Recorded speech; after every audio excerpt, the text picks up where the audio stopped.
Issue پہ آپ نے بات کرنے کا موقع دیا اور مختصر بات کر لیں گے تو سب دیتا ہوں آپ کو اور ایوان کا آپ نے جو قیمتی وقت ہے وہ اتنے اہم موضوع پر جو ہے لوگوں کو اپنی رائے کا، اپنے خیالات کا، اپنے احساسات کا اظہار کرنے کا جو موقع دیا اس کی میں آپ سے تہہ دل سے شکر گزار ہوں. سر دس واز ویری امپورٹنٹ. ہم کافی عرصے سے چاہ رہے تھے اس موضوع پہ یہاں بات ہو، اور جس طریقے سے میرے کالیگز نے کہا کہ یہاں ایسا ماحول بنا دیا جاتا ہے کہ عوام کے ایشوز پر بات نہیں ہو سکتی. اگر ہم عوام کے ایشوز کو اٹھاتے ہیں، عوام کے ایشوز پر بات کرتے ہیں تو شور و غل سنائی دیتا ہے، الگ الگ قسم کے مطالبات ہوتے ہیں جس میں کہیں بھی عوام کا کوئی مطالبہ نظر نہیں آتا. آج پاکستان کے اندر، میں صرف یہ نہیں کہوں گی کہ ایک صوبے یا دو صوبے کے اندر، بلکہ پاکستان کے اندر بہت زیادہ تشویش پائی جا رہی ہے پانی کے ایشو کو لے کر. سر پانی کا ایشو بہت ہی اہم اور حساس ایشو ہے. اس ایشو کو میں نہیں سمجھتی کہ کسی بھی پاکستانی کو اسے ایزی لینا چاہیے، چاہے وہ ایک عام شہری ہو، چاہے وہ اپوزیشن کا رکن ہو، یا وہ حکومت میں بیٹھا کوئی منسٹر ہو، یا حکومت کا کوئی یہاں نمائندہ ہو. ہم نے دیکھا ہے سر ایک عرصے سے ہم پانی کے ایشو پر بات کر رہے ہیں، مختلف فورمز پہ بات کر رہے ہیں. اس فورم پر بھی بات کی گئی ہے، کچھ ایشورنسز دلائی گئیں، لیکن ابھی تک ان ایشورنسز پر کوئی ہمیں امپلیمنٹیشن نظر نہیں آئی. اسی لیے ہم مجبور ہوئے کہ آج ایک بار پھر آپ کی توجہ اس اہم ترین ایشو کی جانب راغب کریں، اور میں نے کہا کہ آپ نے یہ موقع دیا، اس لیے آپ کے بھی شکر گزار ہیں. مجھ سے پہلے ہمارے اراکین قومی اسمبلی، میرے کالیگز نے بات کی ہے، ہمارے سینئر جو کالیگ ہیں، سینئر سیزنڈ پارلیمنٹیرین جو اس ملک کے وزیر اعظم بھی رہ چکے ہیں، راجہ پرویز اشرف صاحب، جن کا تعلق پنجاب سے ہے، انہوں نے بھی بہت ہی، میں سمجھتی ہوں کہ ایک بہت مچور اور سلجھی ہوئی بات کی ہے. دیکھیں مسئلہ پانی کا ضرور ہے، لیکن مسئلہ اس کے ساتھ ساتھ پاکستان کے اندر امن کا بھی ہے. ہمیں یہ تانا دیا جاتا ہے کہ آپ پانی پر سیاست کر رہے ہیں. میں ان کم عقلوں کو یہ بتانا چاہتی ہوں کہ سیاست ایک تو برا لفظ نہیں ہے، لیکن یہ سیاست نہیں ہے، یہ پیورلی ٹیکنیکل ایشو ہے. اور آپ جس ایشو پر سیاست کی دہائی یا ہمیں تانا دے رہے ہیں، اس ایشو پر جنگیں ہو جاتی ہیں. آپ ڈریں اس دن سے جب خدا نہ خواستہ اس حساس ایشو پر خدا نہ خواستہ کوئی جنگ کا ماحول کریٹ ہو. جس طریقے سے آپ اسے ہینڈل کر رہے ہیں، جس طریقے سے آپ اس کا مذاق اڑا رہے ہیں، جس طریقے سے ایک صوبے کے اندر روز کے بنیاد پر عجیب و غریب بیانات دیے جا رہے ہیں، ہمیں لگ یوں رہا ہے کہ پاکستان میں آگ لگانے کی کوشش کی جا رہی ہے. ہمیں لگ یوں رہا ہے کہ پاکستان کے امن کو خطرہ ہے. ہمیں لگ یہ رہا ہے کہ پاکستان میں جو بھائی چارے کی فضا ہم نے مل کر قائم کرنے کی کوشش کی اور قربانیاں دیں، اس کو خطرہ ہے. سر ایک غیر ذمہ دارانہ بیان اگر کسی بھی صوبائی حکومت کی جانب سے آتا ہے تو یہ نہ سمجھے کہ اس کا اثر نہیں ہوتا. اس کا اثر پورے پاکستان پر ہوتا ہے، پاکستان کی عوام پر ہوتا ہے، بالخصوص اس عوام پر ہوتا ہے جسے آج پانی کی قلت کا شدید سامنا ہے.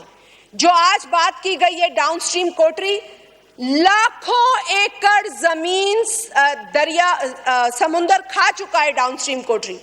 آپ کا بائیو ڈائیورسٹی ایفیکٹ تباہ ہو چکا ہے. بلائنڈ ڈولفن کی میرے بھائی نے بات کی، درست بات ہے. آپ ڈیلٹا ریجن جا کے سٹڈی تو کریں، جائیں جن جن ممالک میں ڈیلٹا ریجن ہے، کس طریقے سے ڈیلٹا کو پروٹیکٹ کیا جاتا ہے، کس طریقے سے سویٹ اور سالٹ واٹر کو ملایا جاتا ہے ٹو انشور کہ آپ کا بائیو ڈائیورسٹی ایفیکٹ جو ہے وہ مضبوط رہے. لیکن ہمارے ہاں یہ بڑے افسوس کے ساتھ کہنا پڑتا ہے، I'm not going to point fingers, but یہ میں نے سنا ہے اور مجھے شدید تکلیف ہوئی ہے جب کہا جاتا ہے ڈاؤن سٹریم کوٹری پانی کو ضائع کیا جا رہا ہے. وہ ضائع نہیں ہوتا، وہ ضرورت ہے ڈیلٹا کی. آپ لوگوں کو کم از کم اپنے آپ کو ایجوکیٹ کرنے کی ضرورت ہے. یہ کم عقلی، یہ جہالت پاکستان کو بہت بڑا نقصان پہنچا رہی ہے. اور میں آج بھی اپیل کرتی ہوں کہ خدا کے لیے ڈاؤن سٹریم کوٹری پانی جانا ضروری ہے. اس کے لیے اگر آپ کہیں گے پانی ضائع ہو رہا ہے تو آپ پاکستان کے ساتھ دشمنی کر رہے ہیں. کیونکہ اگر کسی ایک صوبے کو نقصان ہوتا ہے تو اس کا امپیکٹ پورے پاکستان پہ ہوتا ہے. یہ نہ سمجھے کہ اگر سندھ سوکھے گا اور بلوچستان سوکھے گا تو کوئی اور علاقہ زرخیز ہو سکتا ہے. یہ ہرگز نہیں ہو سکتا. سر میں 1991 اکارڈ کا بھی حوالہ دیا گیا, اس کا پیرا 2 کلیئرلی پانی کی ایلوکیشن کی بات کرتا ہے اور کلیئرلی لکھا ہے کتنا ملین ایکڑ فیٹ پانی کس صوبے کو جانا ہے. It is very clear.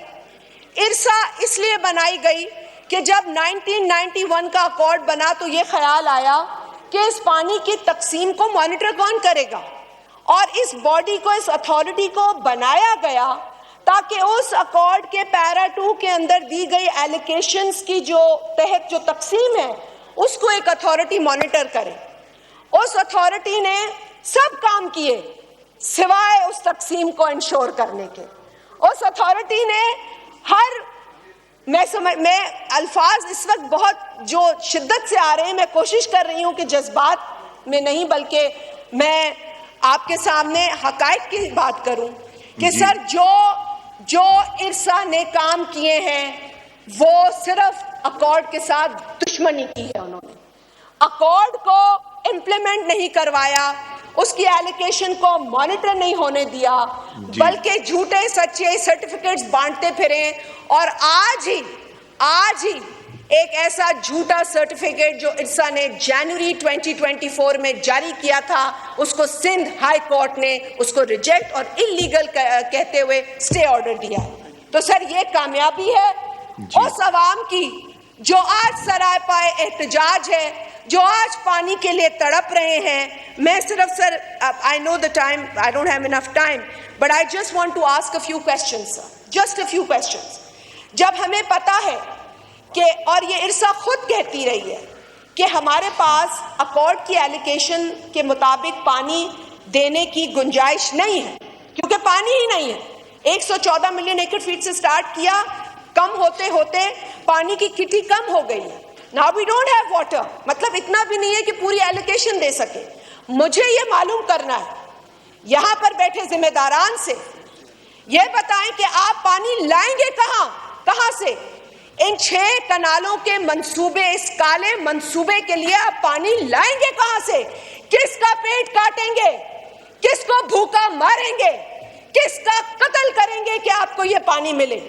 تو اگر یہی سوچ جو کالا باغ ڈیم کے وقت میں تھی, جس ڈیم کو 3 صوبائی اسمبلیوں کی قرارداد کے ذریعے ریجیکٹ کیا گیا, سندھ, بلوچستان, خیبر پختونخوا. اور کل ہی میں I'm very sorry but education is important on this important subject. ایک منسٹر ہیں صوبہ پنجاب کے اریگیشن منسٹر, کل میں نے یا پرسوں ان کا ایک بیان سنا اور میں اسے کنڈیم کرتی ہوں on the floor of this house. انہوں نے کہا کہ کالا باغ ڈیم ہر محب وطن پاکستانی بنانا چاہتا ہے. مجھے دکھائے وہ کون سا محب وطن پاکستانی ہے جو بنانا چاہتا ہے, کیونکہ کالا باغ ڈیم نہ بنے گا اور نہ ہم اسے بننے دیں گے, کیونکہ ہم نے کمو شہید کے مقام پر شہید محترمہ بے نظیر بھٹو صاحبہ کی سربراہی میں وہ دھرنا دیا تاریخی, جس کی آج بھی گونج پورے پاکستان میں سنائی دیتی ہے سر. تو میں صرف یہ کہتی ہوں کہ اس حساس مسئلے کے اوپر یہ جو اپنی سیاسی دکانیں چمکانے کے لیے کچھ منسٹر حضرات آئے دن بلو دا بیلٹ باتیں کرتے ہیں, ان کو ابھی ڈپٹی اسپیکر صاحب آ کے چیئر کریں گے اور عطا صاحب اس کا جواب دیں گے. اس کے بعد جتنے ممبرز بولنا چاہتے ہیں بول لیں, آپ گھنٹہ بولیں, 2 گھنٹے بولیں, سارے دیں شازیہ صاحبہ کو. مروان علی کر لیں جی. تو فیڈرل گورنمنٹ یہ بھی بتا دے کہ سی سی آئی میٹنگ جس کی وائلیشن یہ کر رہے ہیں کانسٹیٹیوشنلی 1 سال سے اوپر ہو گیا, انہوں نے کیوں نہیں بلائی؟ ہر 3 ماہ میں بلانے کی ضرورت ہے. سر میں صرف ایک چیز, کیونکہ آنریبل پریزیڈنٹ آصف علی زرداری صاحب کا بہت ذکر ہوتا رہا, ٹرک کی بتی کے پیچھے لگا دیا جاتا ہے کہ جی انہوں نے کچھ اپروول دیا ہے. Sir he is a ceremonial head, he has no authority اور نو رائٹ کہ وہ کسی بھی پروجیکٹ کا اپروول دیں. تو یہ ایک ٹرک کی بتی ہے, لیکن اس کو بھی انہوں نے بالکل ہی میں سمجھتی ہوں کہ وائٹ واش کر دیا. ان کی اپنی یہ تقریر ہے جس کے آپ بھی وٹنس ہیں. I just want to read this one para that he mentioned in his speech. This is his speech, sir. I quote him. انہوں نے کہا In the most challenging of circumstances, when my wife Shahid Mohtarma Benazir Bhutto was assassinated, I was the one who chanted "Khappe Pakistan Khappe." For me, Pakistan always comes first. Now he's bringing this down to a very important subject. It is therefore my constitutional duty as your president, my personal obligation as a patriotic Pakistani, to caution this House and the government that some of your unilateral policies are causing grave strain on the Federation. In particular, the government's unilateral decision to carve out more canals from the Indus River system, despite strong opposition from federating units. A proposal that I, as your president, cannot support. I urge this government to abandon this current proposal and work together with all stakeholders to come up with viable, sustainable solutions based on unanimous consensus among the federating units. So with this,